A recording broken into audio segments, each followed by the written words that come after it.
बेटा आज हम कक्षा में धातु रूपों के नियमों की चर्चा करेंगे।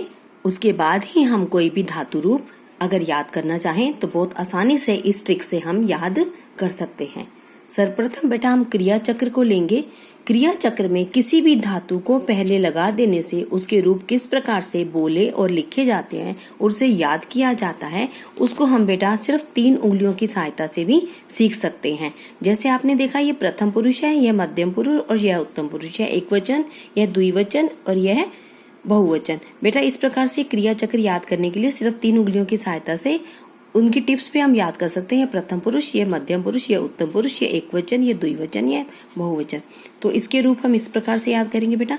ति तह अंति, ति तह अंति, सी थह थ मध्यम पुरुष, सी थह थ, आमी आवह आमः।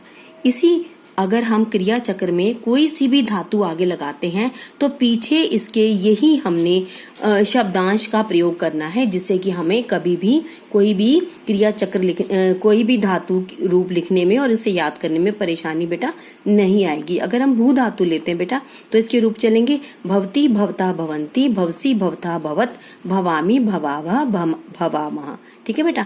और लिट लकार अर्थात भविष्यत काल में अति तह अंति की तरह ही इष्यति इष्यतः इष्यन्ति, इष्यसि इष्यतः इष्यत, इष्यामि इष्याव इष्यामा के तरह से ये क्रिया चक्र चलता है बेटा। जिसको जो अगर हम भू धातु ही लेते हैं बेटा तो उसके रूप चलेंगे भविष्यति भविष्यतः भविष्यन्ति, भविष्यसि भविष्यतः भविष्यत, भविष्यामि भविष्यावह भविष्यामः।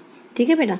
लंग लकार अर्थात भूतकाल में हमने इस बात का ध्यान रखना है, कोई सी भी हम धातु का प्रयोग अगर बीच में करते हैं तो लास्ट में त पे हलंत, त ताम न, त ताम न, विसर्ग तम त, विसर्ग तम त, म आव आम, म आव आम, त ताम न, विसर्ग तम त, म आव आम। इस प्रकार से। और उस किसी भी धातु का प्रयोग करेंगे उससे पहले अ लगाना बहुत जरूरी है, तभी वह लंग लकार अर्थात भूतकाल का धातु रूप बन पाएगा। जैसे अगर हम भू धातु ही लेते हैं तो बेटा इसमें अ लगाने पर यह धातु रूप इस प्रकार से चलेंगे अभवत, अभवताम, अभवन, अभवः, अभवतम, अभवत, अभवम, अभवाव, अभवाम।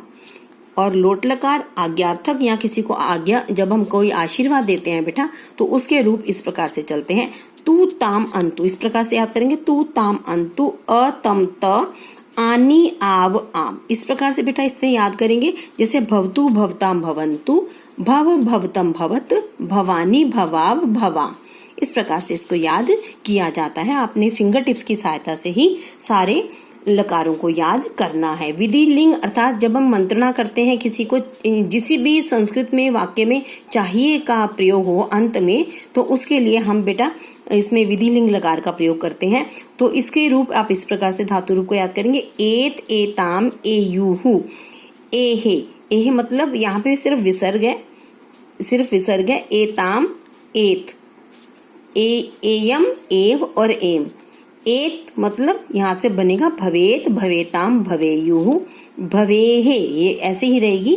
भवेहे, भवेतम, भवेत, भवेयम, भवेव, भवेव, भवेम।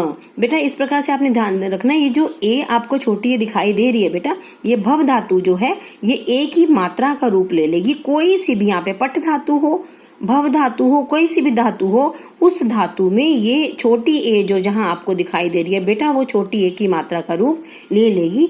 तो भवेत, भवेताम, भवेयुः, भवेहे, भवेतम, भवेत, भवेयम, भवेव, भवेम। इस प्रकार से धातु रूप चलते हैं। और इसी ट्रिक से आपको 5 लकारों को फिंगर टिप्स पे याद कर लेना है, तो बेटा आपकी कभी भी कोई गलती नहीं होगी।